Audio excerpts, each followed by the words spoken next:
Joining me now, Democratic Congressman from New York, Jerry Nadler. He's the chair of the House Judiciary Committee. What do you make of these revelations from your perch chairing that committee, Congressman? Well, I listened very carefully to Nick Ackerman, and it certainly seems very indicative. I think the walls are closing in on the president. The proof is beginning to be assembled of a vast conspiracy to defraud the American people with several different aspects, whether it was the hush money to the women that the president seems to have been personally involved in, or this collusion with Russians in which they're given data in which the people who gave it to them from the Trump campaign knew had no value to them other than to help them micro-target social media, illegal social media interventions in the American election, and of course the Trump Tower meeting relating to the hacks from the DNC. This is why it is so important to protect the Mueller investigation and to make sure that that report that may or may not be coming out soon becomes public and is not pocketed by Mr. Whitaker or Mr. Barr. And that's what we have to make sure of. It's one of the things we have to make sure of on the Judiciary Committee, that report is public so that the American people know the results of this investigation. And of course, we have work to do also. We now have enough leads to do our own investigation on some of the things that Mueller probably knows already, but hasn't said yet. So on the publicness, this is something I've been asking a lot of folks. The regulations at issue do not require that it be made public. You're saying you view it as your job to make it public. Do you have that power as the committee chair to do so?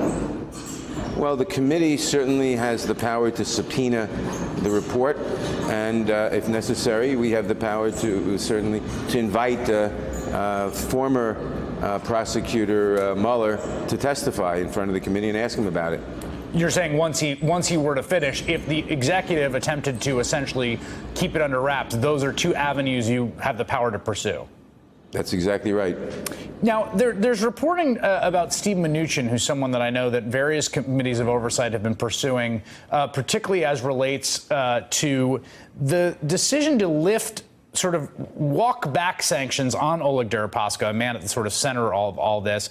And he has now agreed to give a classified briefing tomorrow. Is that correct? Yes. And what's the nature of that?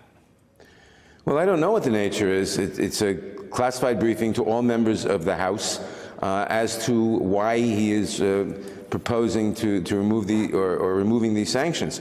Now, these sanctions were imposed on Deripaska and other Russian oligarchs close to Putin because of the invasion of Ukraine, of Crimea, the occupation of Crimea and the invasion of Ukraine. And of course, we know from everything you've talked about, we know from the testimony about the Trump Tower meeting, that the chief quid pro quo for all of this help to the Trump campaign from the Russians is the lifting of sanctions. They wanted to do that from day one, and now we see. Now the president, of course, tried to delay the imposition of sanctions that Congress voted, and Congress forced him to impose them. And now he's trying to lift sanctions without the Russians doing anything to remove themselves from the Crimea or stopping their aggressions in Ukraine. So why you would lift the sanctions except as a quid pro quo for illegal help in the election by the Russians, I wouldn't know.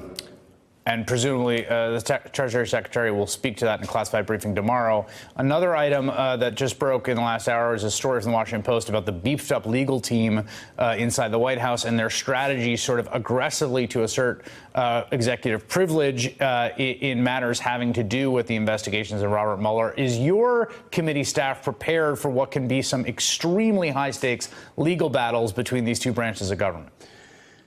Our committee staff and the House counsel, who was just hired last week, are very much prepared for whatever legal battles may be necessary. And the fact of the matter is, Richard Nixon tried to assert executive privilege, and the Supreme Court very sharply slapped him down. There is no reasonable case for executive privilege. Executive privilege is always pierced by any reasonable necessity in a criminal or congressional investigation. And the Nixon case, which was a unanimous Supreme Court, made that point very clear. All right, Congressman and Chair of the House Judiciary Committee, Jerry Nadler, thank you very much. Hey there, I'm Chris Hayes from MSNBC. Thanks for watching MSNBC on YouTube. If you want to keep up to date with the videos we're putting out, you can click subscribe just below me, or click over on this list to see lots of other great videos.